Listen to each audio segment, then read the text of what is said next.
All right, everybody, welcome. My name is Rebecca Castellano, and I am thrilled to welcome you this evening to a virtual college panel presentation where we have a variety of representatives from different colleges, as well as folks in our community who are here to talk about the college admissions process. Just a little housekeeping before we get started. The closed captioning feature has been enabled, so if you would like to take advantage of that, feel free to turn that on your own device. We are also recording this experience, so we will post it on our YouTube channel at probably by tomorrow or next week at a later date. Our chat feature in this webinar has been turned off, but you are more than welcome to ask questions in the Q&A. I will ask that we hold off on answering those questions until the end of the presentation, as we have information already prepared. And we hope that you'll be able to get some of that information that way. We put this presentation together in hopes to give you as much information as possible as you either begin or are in process of your journey for looking at what comes next. We acknowledge that college is one of many options, and this one is focused on that college search, selection, and application. So we invite you to ask those questions. We hope that you get the information that you're seeking. And as always, you are welcome to reach out to your school counselor if you have additional questions, or to any of the college reps here, even though they are at the height of their admissions frenzy right now. They are certainly helpful resources for the future. So I'm going to go ahead and kick this off and give you an introduction as to who's joining us this evening and how they can be helpful. So that's your school counseling team. And I am Rebecca Castellano. I'm joined this evening by Joyce Connell, who is our coordinator of counseling. We also have Miss Winston, Miss Thomas, and Miss Ferrara, who are working with your juniors right now in all junior advising. Next slide, please. There you go. Craig Broccoli is a SUNY Binghamton representative and has been working with our school for the past several years. He has been with Binghamton for the last 11 years and has been an amazing resource to our students here in the high school. Next. Sarah Miller joins us from the University of Delaware. Lived in the state of Delaware her whole life, is a proud UD alum, can certainly speak about the school and admissions, and has varied interests, which are great. Thank you, Sarah, for joining us. UDel has certainly become popular with our students in the last several years. Lauren Wilkes is coming to us from Tufts University. She is the Associate Director of Admissions at Tufts.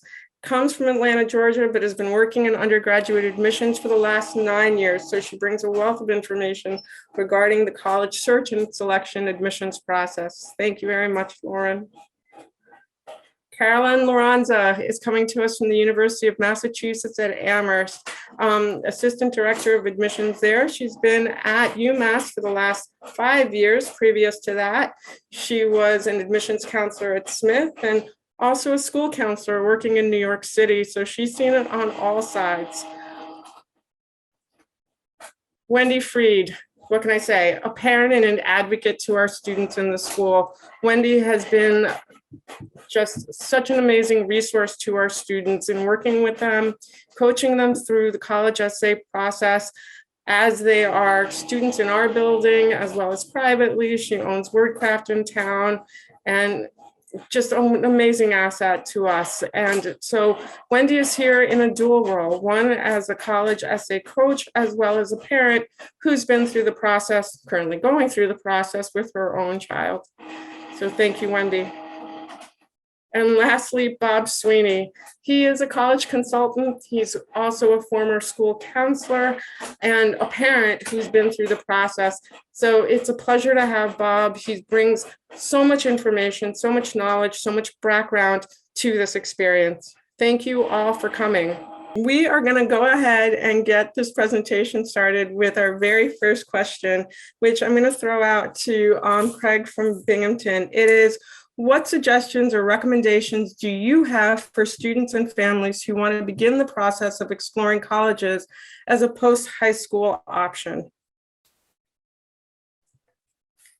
Oh, well, thank you. And I'm glad to see all of you tuning in tonight. and my fellow panelists and colleagues here. You're hopefully going to get a lot out of this, but this actually is, I mean, probably suggestion number one. At Pleasantville, you're in a great school district. I think you all know that by now. There's a reason why we all show up on nights like this, because we want you to be on the right path. You have a good counseling team who knows how to ask the right questions, but this is what you all need to do, is to show up, to come to an event like this, tune into it. So for those of you tuning in, I'm not worried about you actually, because you're going to have a lot of momentum. But the world of college admissions, it's ever changing, but not in a way that I think puts any particular student at any year at a disadvantage.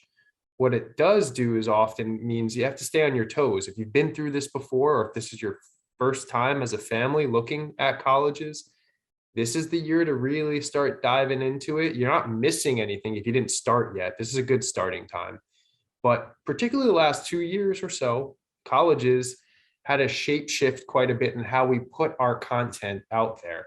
And I mean, always encourage students and families to spend time in the evenings after your homework's done, browsing the web and looking at college web pages and looking at their social media accounts and getting a feel for it. But most importantly, because there's so much virtual content out there, spend some honest time, especially into the spring and early parts of the summer, virtually exploring colleges before you even set foot on any of these campuses. And I know some of you may have already started traveling and visiting schools. That's fine, but still keep up on this sort of information gathering of what are these majors offered at this type of school. Let me hear from a professor in a virtual recorded video or a general admission session.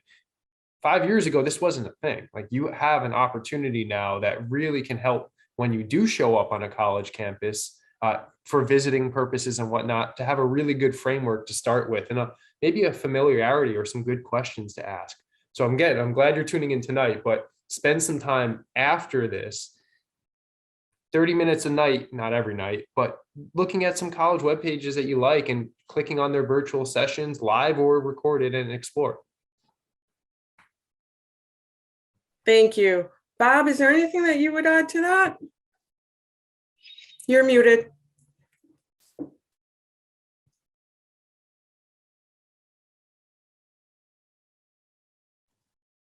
I would also add to that, at this stage, even in the early stage of starting the search, to try to formulate some parameters that are really important to you. I mean, it's that time where you really have to step up and start saying what you're looking for in a college, so that the search can become a reasonable one and not all over the place. So think about, even if you're not sure of names, but think about factors like location. How far do you want to go? Size of the school. Are you going to be comfortable in a larger university or a smaller college setting? The major, the cost. Don't forget that factor. And that's a conversation you should be having now in terms of what's realistic for parents to be able to afford. And then the last one that I'd say is probably the toughest one, the degree of selectivity. Be realistic. You know your GPA by now. You have a pretty good idea of what your transcript's going to look at. So focus on the schools that are going to be realistic for you. Not necessarily believe that the most selective is the best. It's you'll hear the term the best fit. Well, the selectivity has a lot to do with that. Thank you. And actually, that brings us to our next question. And Carolyn, I'm wondering if you can kind of speak to this. How does a student know when the college or which college is the right fit for them? Can you speak a little to fit?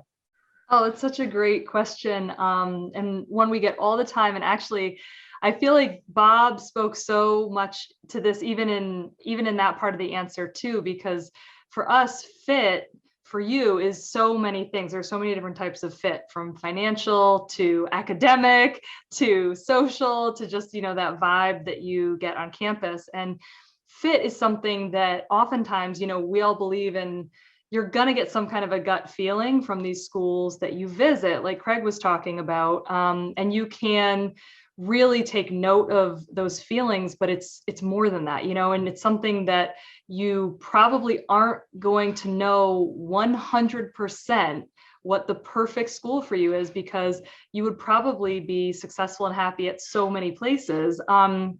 So kind of seeing fit as a broadly defined concept is really helpful in this process. And I kind of think back even to, I was one of those people, I wasn't sure I wanted to go to the school that I went to. And I ended up just being so, afraid and intimidated and uncomfortable to go, and then ended up loving it so much and was so glad that I kind of just like went into that uncomfortable place. And I think, so part of it is, I think you have great counselors here and you can trust, that ongoing conversation with them about this process and your fit, and also with the adults in your life, besides that, be it your parent or guardian or others who you trust in your life to keep that conversation going.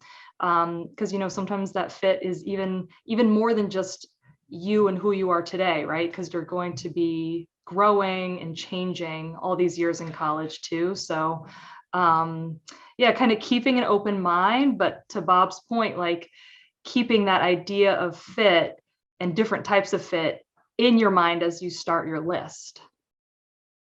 Wendy, did you have something to add? Yeah, I wanted to add, the use of the word perfect. There is no perfect school. And I think as a parent of two kids raised, on Instagram and social media, they're bombarded constantly with the perfect life, the perfect college life, the perfect school for them. And when I meet with students, I say, there is no perfect school. And you need to delete perfect school and good school from your vocabulary and replace it with one, as everyone has said already, good fit. And also, instead of perfect school, look for schools, and that's plural, schools where I think I might thrive as a student and as a person over the next 4 years. Because using the word perfect, or that's the one and only school for me, is a setup. It's a setup for disappointment if the acceptance isn't there. And it's also a setup for disappointment if the acceptance is there and they arrive to this school and it's not perfect, because every school, no matter how wonderful that they are, is going to have a roommate issue and a class that has been disappointing, and cafeteria food that's a little disappointing, and on and on and on. And that's life. So I think going in with the mindset that, okay, I'm going to be really open and I'm going to look for schools where I think I'm going to find my people, where I'm going to find opportunities to explore what I'm interested in and opportunities to challenge myself, I think is a really great mindset. And to abandon, again, rankings, and to abandon notions of what, where your parents went and what your neighbor thinks you should do, and what, your brother's best friend, where he went, and you should go there too. I think you should go in, encourage your kids to go in very open-minded and say, okay, I think I have the potential to thrive here. I'm going to find my people here and be able to study what I want to study. Thank you. And it kind of feeds into the next question, which is about the advice what advice would you give to a parent of a college student or a high school student? Wow, that was poorly worded. What advice would you give to a parent who is first time going through this? And I also invite the admissions counselors to speak to that as well. Like, I definitely want to hear the parent perspective. And I also think that college admissions counselors, if you have a piece of information to give to those first time parents as they're going through it, I think it would be helpful.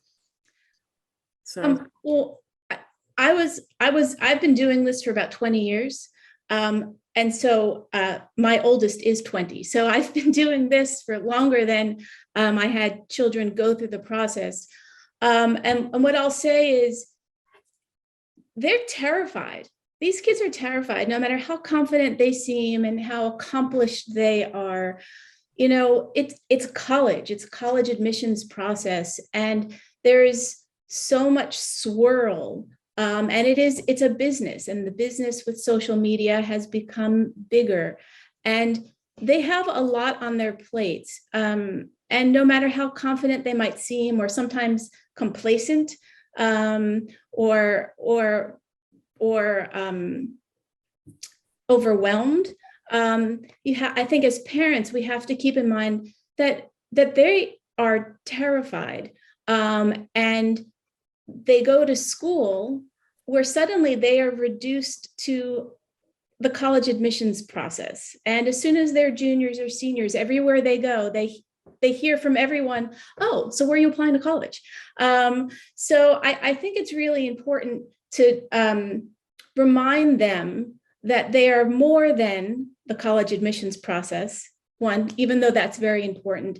I also think it's important for us as parents, and I'm very much laughing at myself when I say this, for us to remain the adults, and to stay kind of out of the crazy. And if you want to go and like scream, and bang your head against the wall outside, outside of their view, that's an okay thing. But I think we need to show them that this is going to work out. They're going to apply to college, and they're going to get into college. And I think we have to be the calm ones, because there are going to be moments where they are really, really overwhelmed and anxious about it. So I would say the first thing to do now is to really have open conversations with your kids and sit down and establish the dynamic between you as you move forward in this really, what should be an exciting process more than a stressful process. And for me, what I always found was, one, saying to my kids, okay, how do you want me involved? And by doing that, I'm empowering them and making it clear from the beginning that they're in charge of this process. They're going off to college. They don't need mom organizing it, making calls for them, that they need to be as empowered and in charge as possible. And then one thing I did do for them is help them set a timeline, because again, life is really, really busy. And I think seeing a timeline gives them a chance to breathe and say, oh, okay, now I'm focusing on junior year. I'm going to take the SAT. I might visit, 3 schools over spring break. And that's all I have to focus on right now. I don't need to think about my college essay. I don't need to think about interviews. I don't need to think about that stuff. That's on my timeline for July, or whatever your timeline is. I think as a parent, that's how you can help this process right now, is to give them the structure, and then let them run with it. Thank you. Sarah?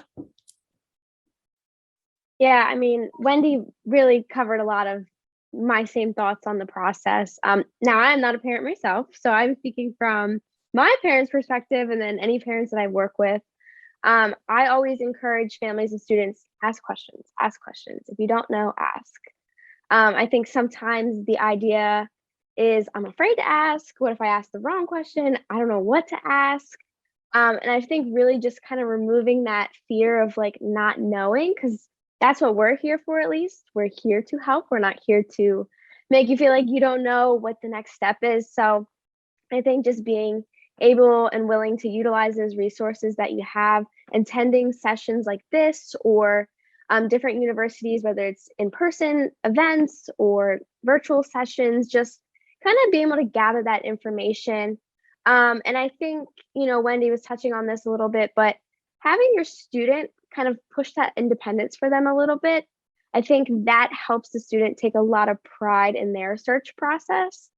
And working as a team through it, I've really seen just different families, how the experience is much different for them when they are being encouraging of the student and celebrating those little things. Like, you submitted an application, let's celebrate that. That's great. Like, you were able to accomplish that. You set up your appointment. You emailed this question on your own. It seems small, but I think it really is a big step for students about to graduate and enter the world. So I think that is a good step for parents in terms of where their role should be and then how they help their students.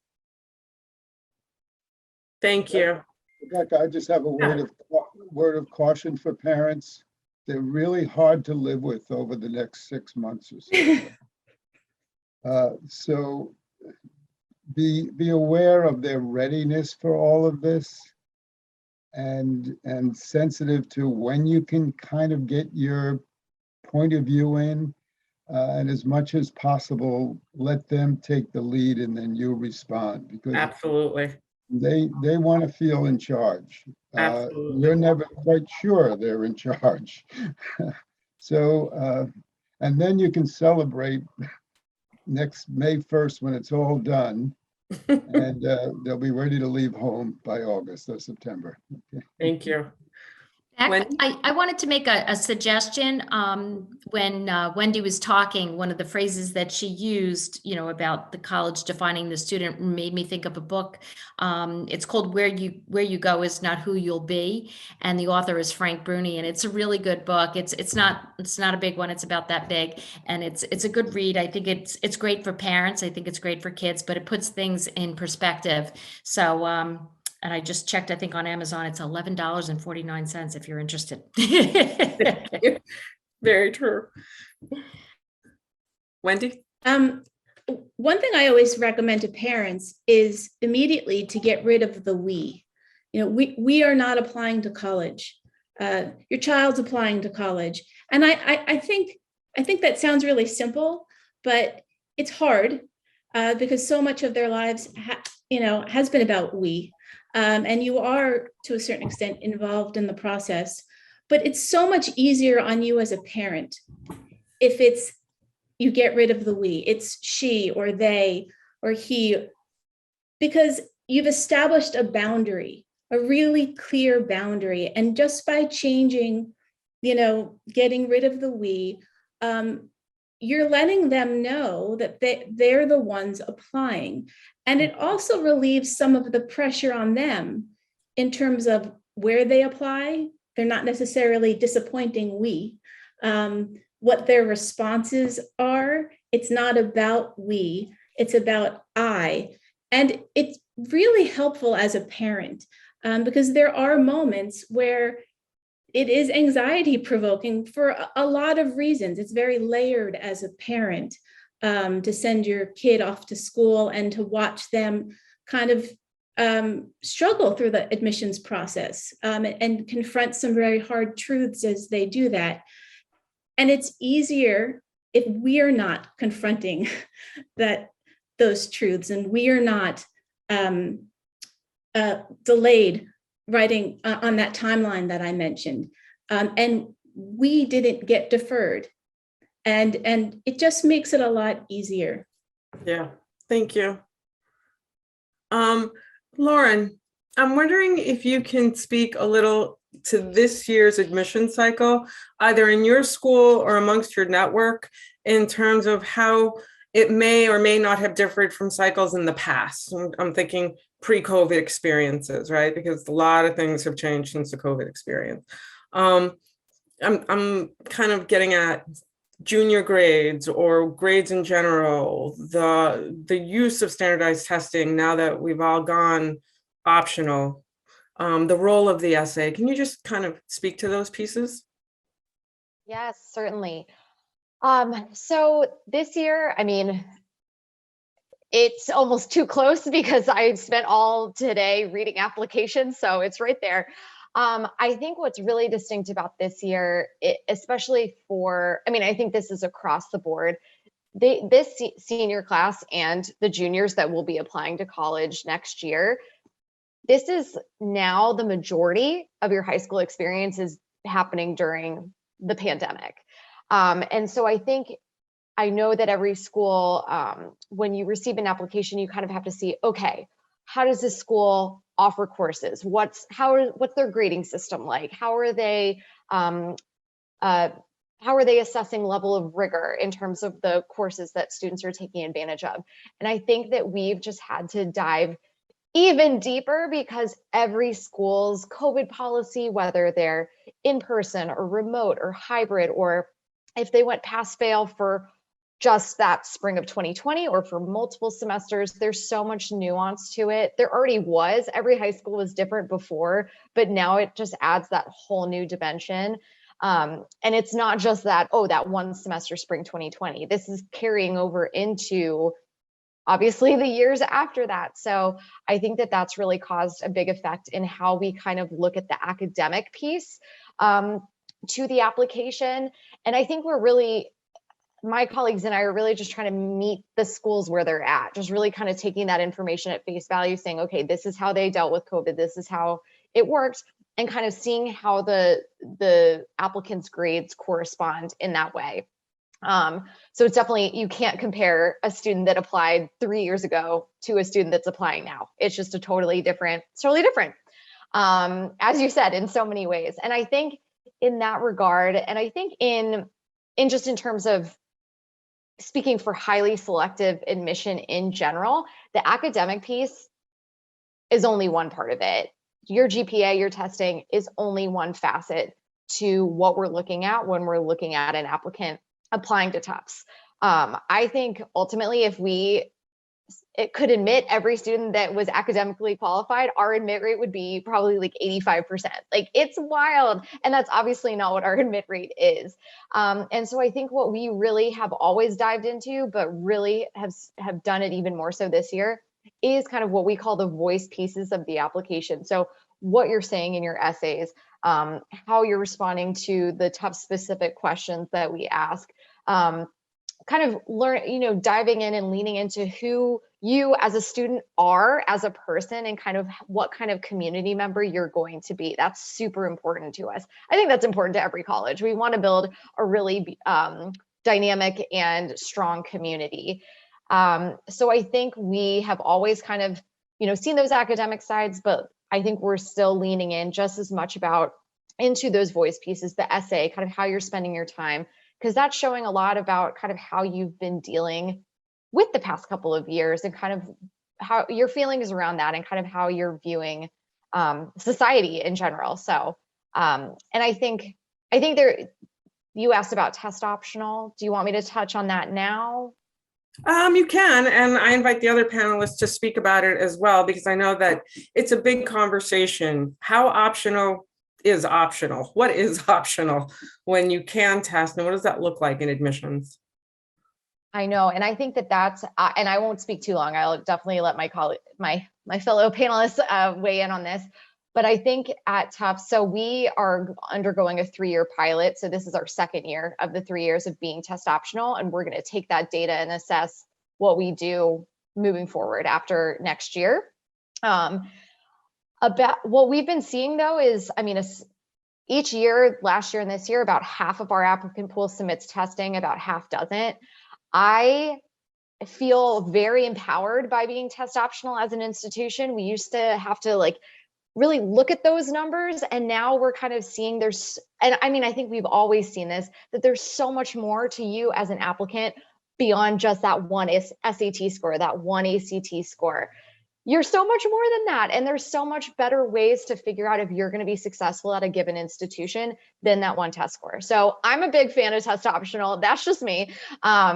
But I think it really is empowering, because we are able to then lean in so much more to all the other pieces of your application to figure out, okay, are they going to be successful at this institution? I will also note that I think it's a contextual piece too. I know part of my territory is Washington and Oregon. I know for at least a year, nobody in Oregon could even find an SAT test to take. So I think it's really, I think how I look at it is when today, when I was opening up applications, there were some where I saw a test score and I was like, there it is. That's a test score. All right, well, I need to really dive into the transcript, because that's going to tell me so much more about what they can do academically and kind of how they've been, what they've been achieving in the context of their school. There were plenty of applications I opened up today, had no test score. And you know what? I will be completely honest. I didn't think anything of it. I have just learned that it's there when it's there, and it's not there when it's not there. And my colleagues and I are never saying, "Oh, do you think they took the test? And how do you think that went for them?" Are they hiding something from us? No, absolutely not. There's so much more that we have to lean on that is so important to us and tells us so much. So I love the test. Okay, I'm going to get off my soapbox. I love test optional. I think it's really empowering. Thank you. Would anybody from any of the other schools like to join in on that one? Or do you feel like it's well covered? I think well covered. There you go. Thank you. So for those of you who do interview, and not all schools do interview as part of the admissions, but for those of you who do, how much weight does the colleges place on the interviews as part of the application process?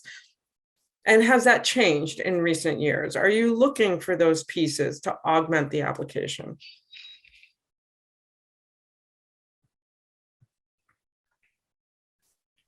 Rebecca, maybe we could each speak to this actually, because I know we're probably all a little bit different in interviews. So nice one to start off with. UMass doesn't even offer interviews. And even now in this wonderful test optional era, we still aren't. So it's really, I mean, for us, a symptom of being just a big school with so many applications coming in that we just can't even, even if they were going to be alumni interviews or something like they are at other schools, we just like don't have the staffing to handle it. So no pressure there for us, and at some other schools like us, but I'll let my colleagues jump in. Sarah? Yep, I second everything Carolyn said. We also do not interview at University of Delaware. Same reasonings. It's just the volume. There's not enough time in the day. We wouldn't be able to do it. So not something we have as part of our admissions process. Lauren? Yeah, so at Tufts, we actually do offer it as a completely, again, optional, just like testing, it's truly optional.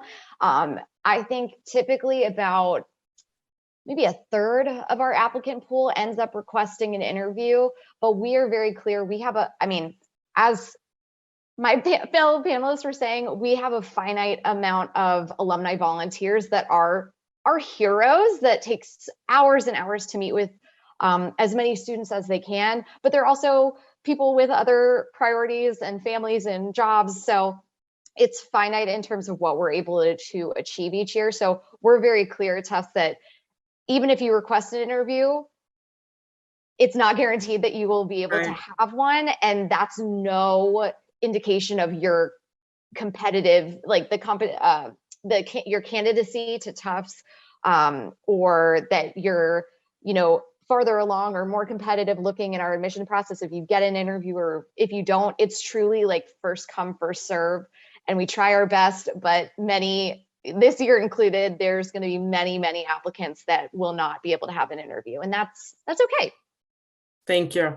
Craig? Rebecca, I would just like to add a suggestion. I know, most of the colleges are not doing the interview, but when people like Craig and Sarah and Lauren and Carolyn visit Pleasantville, make sure you're there to meet them. It's not going to be an interview, but it would be, you make a contact, and they might see your name on a file and say, oh, I remember meeting them.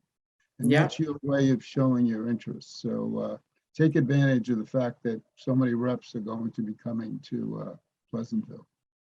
Thank you. That's very true. You guys have done an amazing job. Even during the COVID experience, when you couldn't leave your campuses, you were showing up online, and that certainly makes a difference. Craig? Yeah, I agree with that, Bob, 100%. I will just say, following the big public train, Binghamton doesn't offer interviews. It's just not part of the process. But to the same note, that you want to go about this college application experience in an authentic, mindful way, right? If you have a good list of schools, not a massive list of schools, pick 9 schools, I don't know, a number that works for you. The idea of interviewing becomes a manageable idea for the schools that do offer it. But if you go crazy with this list of schools, then you're trying to demonstrate interest and tell that school how interested you are. It becomes hard to even be authentic in that. And it becomes this sort of checkbox thing. To Bob's point, yes, you want to be present when a school is present. And if you can't, that's okay. The virtual world did allow us to to meet with students. While they're not interviews, always be clear with students about that. You still have that experience where you could talk with an admissions person and get some idea of what that school is all about. So take advantage of those that do exist out there. Great. Thank you very much. So a question that we often get in the counseling office is applications, the need to get the deadlines. I need to get my application out by August 1st, because if I get it in there first, it's going to be read first. Can you speak to the ED phenomena, the EA phenomena? Like, how are your schools using early admissions? And when is it frankly too early? We suggest November 1st, if that's the deadline. Can you speak to those deadlines and how do you use them within the admission cycles?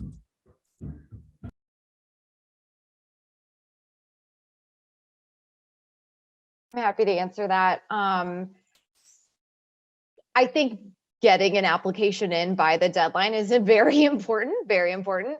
However, being super early about it, August 1st, September 1st, like early fall, you don't need to feel pressure to do that by any means. I'm trying to think back to early decision, and I'm pretty sure we didn't start reading until after the deadline or maybe on the deadline. So we truly don't even know. I have no idea when you submitted your application, and that's not something that I'm really taking into consideration. I would almost much rather you wait and really make sure that you've crossed all your T's, you've dotted all your I's, you feel really good about your essays and kind of how you're wording your extracurricular activities, things like that, rather than just being like, I got to get this in early so they know that I'm super excited about this college. I think by the deadline is truly all that you need to do. I will say though, seems like I would give yourself some buffer time, because I feel like, I know this year in our system, and this was a tough thing, we had some like, what do you call it? Just kind of like technical issues. And, so a lot of students were panicking because our system like crashed really close after the deadline. And students thought that they were going to be penalized. Obviously they were not, but you never know what's going to happen. If you're waiting like right to the last minute on deadline day, and let's say your power goes out, it's winter when you're submitting a lot of applications, or something else happens, you don't want to be panicked and say, why did I wait until 11:59 p.m.?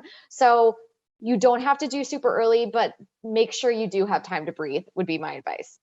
Thank you. And for the larger universities that do offer the early action application deadline, what is the pro or the con of waiting for the regular? Like, what should students start thinking about as they start going through this? Sarah? Yeah, so we have early action, so we don't have early decision. A couple of things I point out for students looking at early action. If you're a student who's looking to hear back sooner, so maybe you want to have that process take place a little bit earlier for you, I say try and apply for early action. So for our deadline, if you apply for early action, which is November 1st, you end up hearing back with your decision no later than January 31st. So yeah, if you're one of those students who maybe you want your decision before the holidays or just really early in the process, whatever that case may be for you, I recommend it there.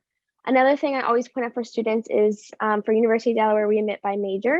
So if you are interested or considering one of our more competitive majors, one I will highlight is nursing. So that is our most competitive major at University of Delaware.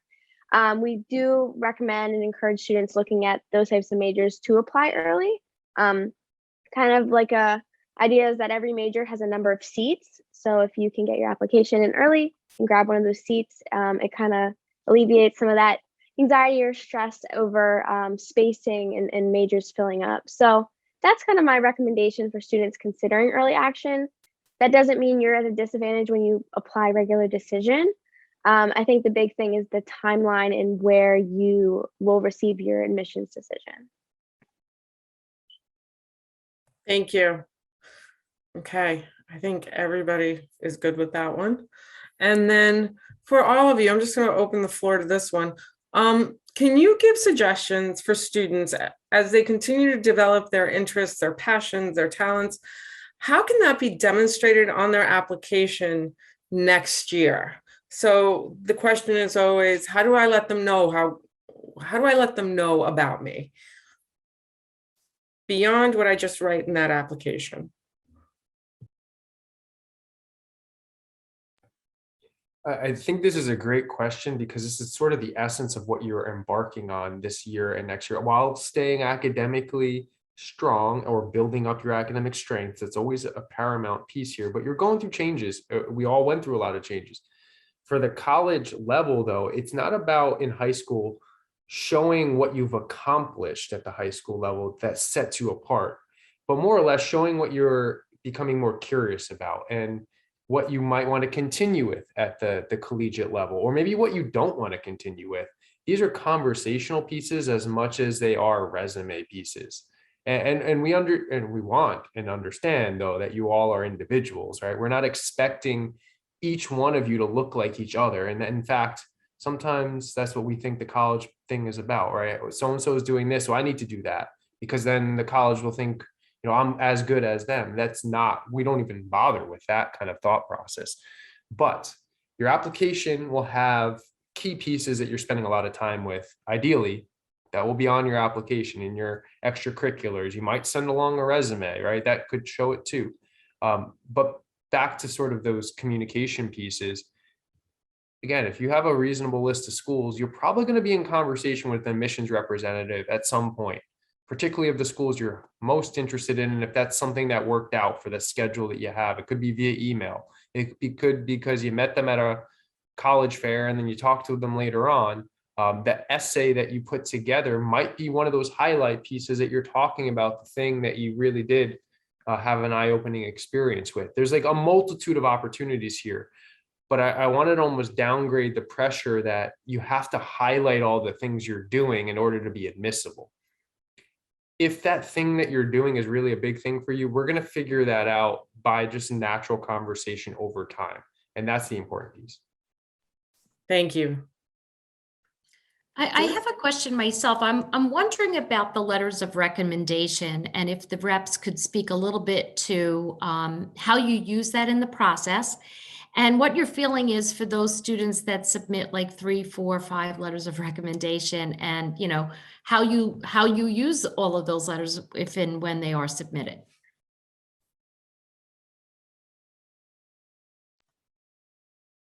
Sure. I'm sure like all of us as humans are, slightly similar in some ways, but then all our schools are obviously a little bit different. And I know for me, like having come back from the career of having written so many letters of rec, like I love as a reader the letters of rec from the counselors, especially. Those are the best.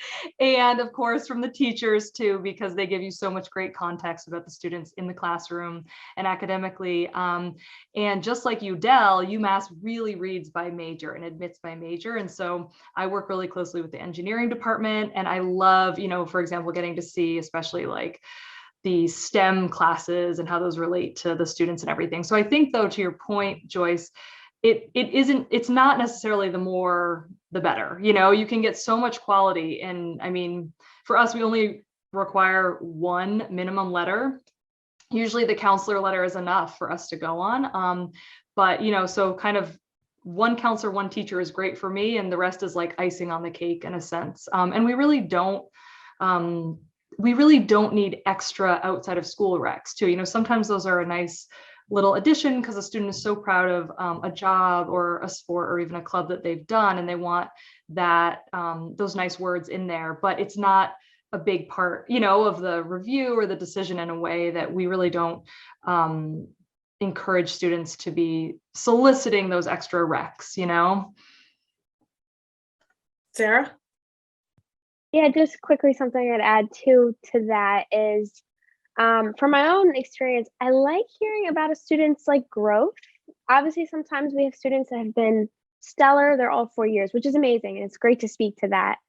But that honesty, if it's a teacher or, they struggled their first semester and then they really sought out resources in my class and I saw them improve over time. I don't know, just getting to have that real sense of like, they had this authentic moment. I like, sometimes it might be when so many letters are written, it can just be really easy to take a student's resume and just kind of regurgitate it a little bit, but really hearing those personable stories and experiences and sharing those moments or, assignments that they worked on that they're really proud of. I think for me, that's like a big, like, wow, like I really like to see something like that. So personally, that's one of my favorite kind of stories to read about for students. Thank you. Thank you. Okay. So we are just about at the end of this. I think we've covered the majority of the big topics in terms of some of the questions that I have. I'm going to open it up to questions from families, but I also hope that the admissions counselors can give me, and Bob and Wendy as well, give me your thoughts on, well, actually, there was one. Which I didn't touch, which was the essay. I apologize. And Wendy, I'm hoping that you can help me with this one. What advice would you give to students? Because the essay plays a central part in the application. It's that one time where a student can really use their voice in talking about who they are. For those students who are very eager to begin this process, what are some topics that you think that they should avoid? How do you think they should get started? How does that work? Well, I think topics to avoid, the admissions counselors here are the reps are probably better because they're reading thousands of these. I'd say I probably read 250, 300 essays a year. And what I always say to students is, the essay is not about accomplishment at all. It's about finding a moment or finding a way to express who you are that's not evident anywhere else on your application package. Because on paper, the reality is that 1,000 kids applying to one school will all look fairly similar. You've all chosen to apply to a school for a reason. And it is the essay or essays that it's your opportunity. So I always try to show them that they're in control. This isn't something being done to them. It shouldn't be viewed as burdensome. So the language that they use when they're talking about the process is really important. It's not a chore. It should be an opportunity to show who they are beyond all of the statistics and information. And maybe it's, I remember a stellar football player, captain of his team, very confident seeming kid. And all over his application package was that he was a stellar athlete, and this is a kid who used to knit every night. First to help deal with his anxiety. And then once he had his anxiety kind of in check, he continued to knit and found a community of other people, adults and kids who love to knit. And that wasn't anywhere on his application and really said something about him. It was very authentic. It showed a side of him that no one else would know, even his recommenders. So I think kind of at this stage, if you're really, really eager, is kind of just to do the self-inventory and think about what kind of makes me me, and what are those special moments or even peculiarities or quirks that kind of make me me, and where did they start and where did they come from? And when I read that book, what it made me think? And, just being as introspective as possible right now. I get a lot of calls now from families, and although I'll write their names down, I say your junior in high school should not be working on their college essay now. Your junior in high school has a lot of growth and a lot of thinking to do. And what they should be doing is, one, immersing themselves in being a junior in high school and exploring colleges and asking important questions, but also immersing themselves in the things that they love to do, because they still have a lot of growing and exploring to do.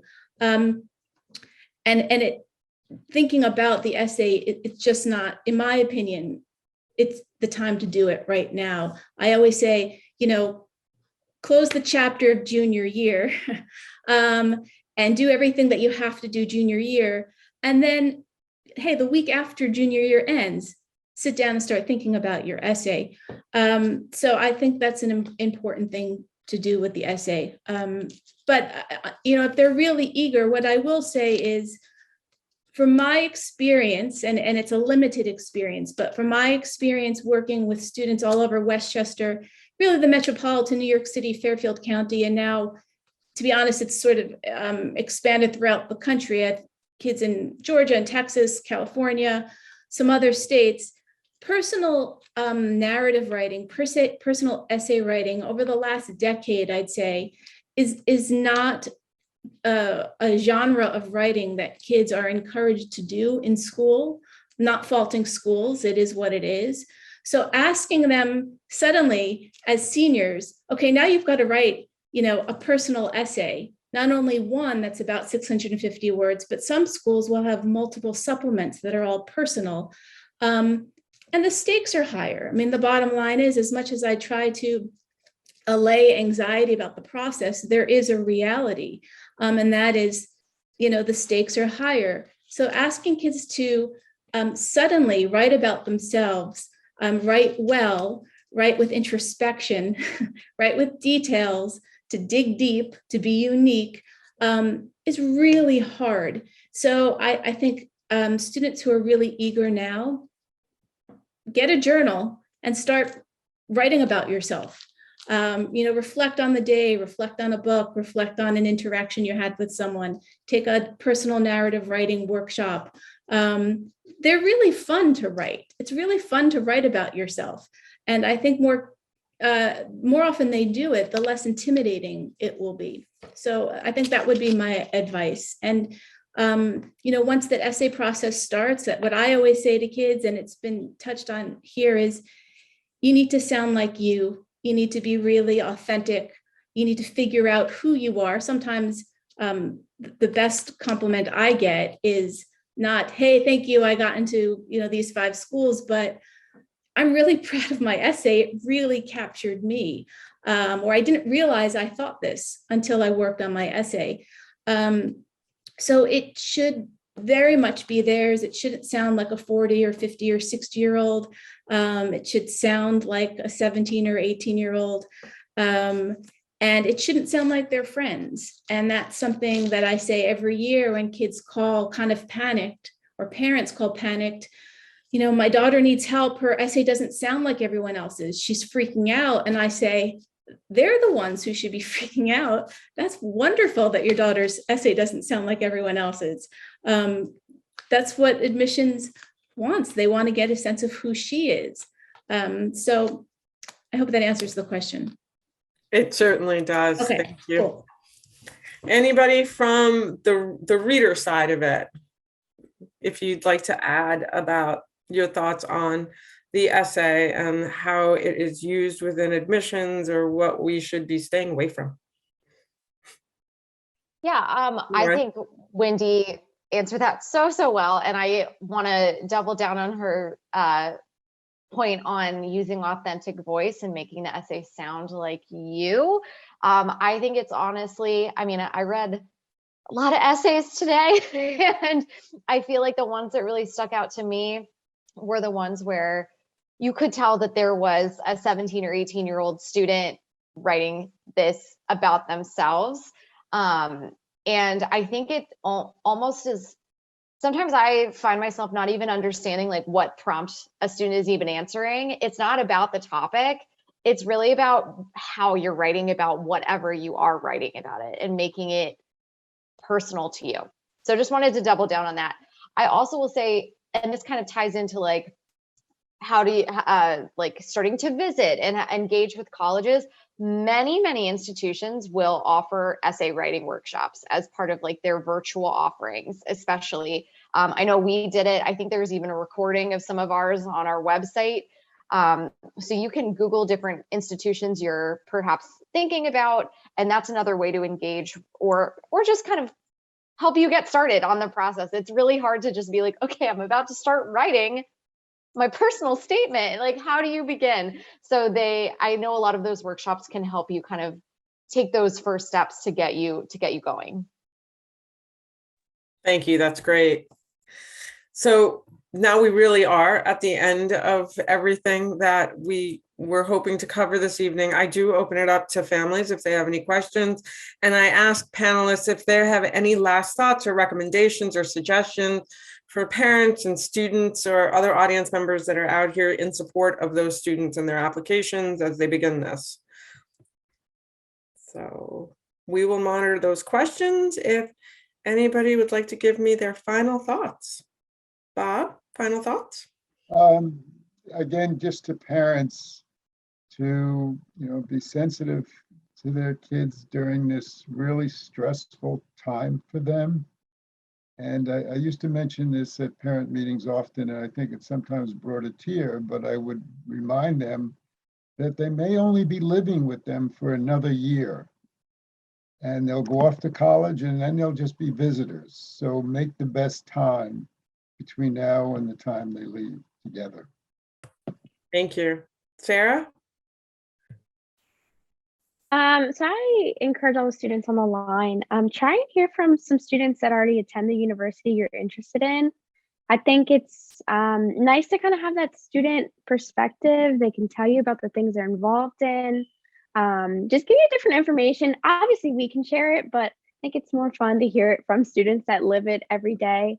So whether the university you're looking at has different tours that they offer for students, maybe you can connect with someone in a prospective major you're considering. I think that is helpful too when you're going through the process and maybe even narrowing some of your options. Thank you. Craig? Yeah, I was just going to, I love this part where we can give advice, but I want to encourage students to start shifting over the next year, specifically students to shift your mind away from like purely what schools will I get admitted to and focusing on admissions as if that's the goal. Admissions is a fraction of the goal. The goal is to find a college you're going to do really well at, but you're learning so much about yourselves right now. Don't forget about that. If you're the top student or one of the top in your class and you like it, great. Well, you probably shouldn't only focus on schools where they're incredibly hard to get into, because then you're probably not the top student anymore. If you like being at the top, you're going to the school that's giving you a boatload of merit scholarship. All I'm getting at here is that everybody's going to be different, right? If you like being middle of the pack and you like being at a collaborative campus, spend these, next year or so focused on those pieces versus the admission statistics. And it likely, I hope, would make this a little bit more enjoyable than sort of a game.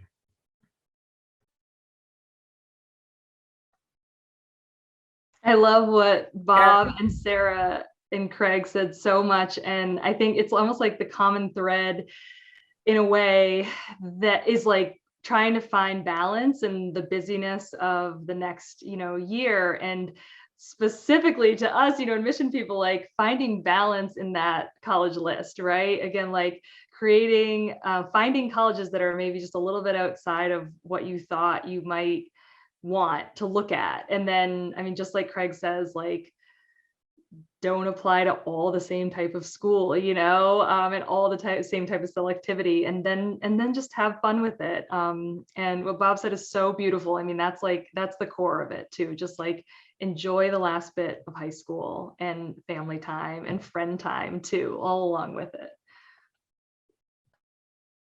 Yes, thank you. Okay, I think we've got a couple of questions.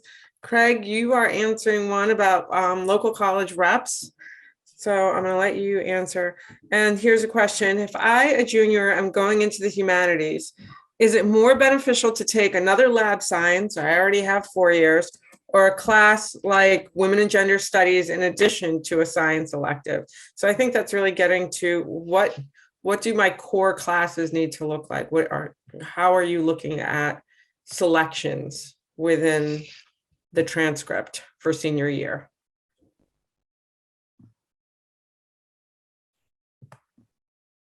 If anybody would like to kind of try that one.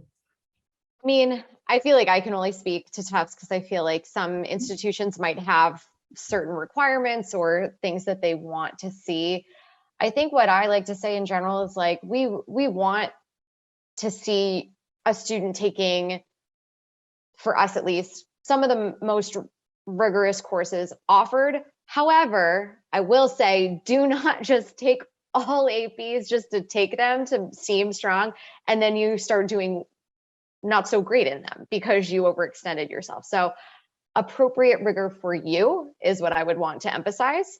To answer this question specifically, in general, we like to see students taking 4 consecutive years of kind of those core subject areas. However, and Tufts does not admit to majors or anything like that. We're kind of looking at you as just a arts and sciences applicant or an engineering applicant. But we ask you kind of what you're interested in. So if you're saying, oh, I know, like I want to go into the humanities, I might look at a transcript and say, okay, so they just did this kind of elective science course, but they really doubled up on this humanities elective and took AP English, and I can see that they're kind of leaning into their interests. That's great. We want you to take classes that are interesting to you. Like, please choose what will be exciting and enjoyable and interesting to you as a senior, rather than, okay, how can I shape my transcript to look exactly how Tufts or this, other college will want it to look. That's just, again, this is about fit. Like, you should be going through this doing what you like and what you're passionate about, and there will be a college that aligns with what you're passionate about too. Don't fit yourself into the mold of what you think a certain college will want. Thank you. Thank you very much. Well, and I think we are done for the evening, ladies and gentlemen. I do not have any other questions for the panel, and I think I don't have them because I think you guys have answered everything. The concerns that have been raised in my office and our offices, I think, have been discussed here in this forum, and I thank you all for sharing your wisdom, sharing your thoughts, giving great feedback and guidance as we kind of keep going on this journey. And so wish you all luck in this end cycle of admissions. I hope you get through it. I know you will. And excited to see you guys hopefully in the fall when you start visiting again. We look forward to having you back because we like visiting with you, and can't wait for our kids to get to see you. So thank you all very much.